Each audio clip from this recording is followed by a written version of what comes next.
এই পুলিশ, যে পুলিশ হুমায়ুন কবিরের বিরুদ্ধে স্টেপ নিতে ভয় পায়, বেলডাঙ্গায় যে ওই 1 লাখ 2 লাখ লোক হুমায়ুন কবির বাবরির নামে যে বিতর্কিত স্থাপত্য তৈরি করবে বলে জড়ো করেছিল, মমতা বন্দ্যোপাধ্যায়ের পুলিশের সাহস হয়নি হুমায়ুন কবিরকে প্রিভেন্টিভ অ্যারেস্ট করার, রাজ্যপাল বলা সত্ত্বেও। আর মমতা বন্দ্যোপাধ্যায়ের পুলিশ, তাদের বিরুদ্ধে অভিযোগ নন্দীগ্রামে বিজেপি কর্মীদের বাড়ির বউদেরকে রাত্রির বেলা টেনে, তাদের শাড়ি টেনে, তাদের জামা কাপড় ছিঁড়ে, তাদেরকে চুলের মুঠি ধরে মারা। বীর পুরুষ, বীর পুলিশ।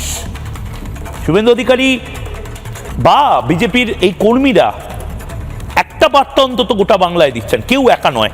যেভাবে সাধু সন্তরা একা নয়, ঠিক সেভাবেই কোনো বিজেপি কর্মী বা বিরোধী কর্মী, আমি জানি না বামেরা কি অবস্থান নেবে। আসলে বামেদেরও এই লড়াইতে শুভেন্দু অধিকারীদের পাশেই থাকার কথা, কারণ বামেদের বাড়িতেও পুলিশ এভাবেই হয়তো এরপরে ঢুকবে। আমি জানি না সেটিং আছে কিনা কোনো।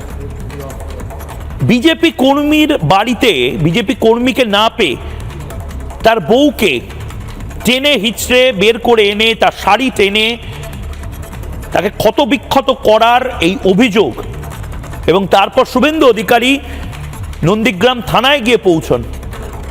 নন্দীগ্রাম থানায় পৌঁছানোর পরে সব পুলিশ চুপ কেন?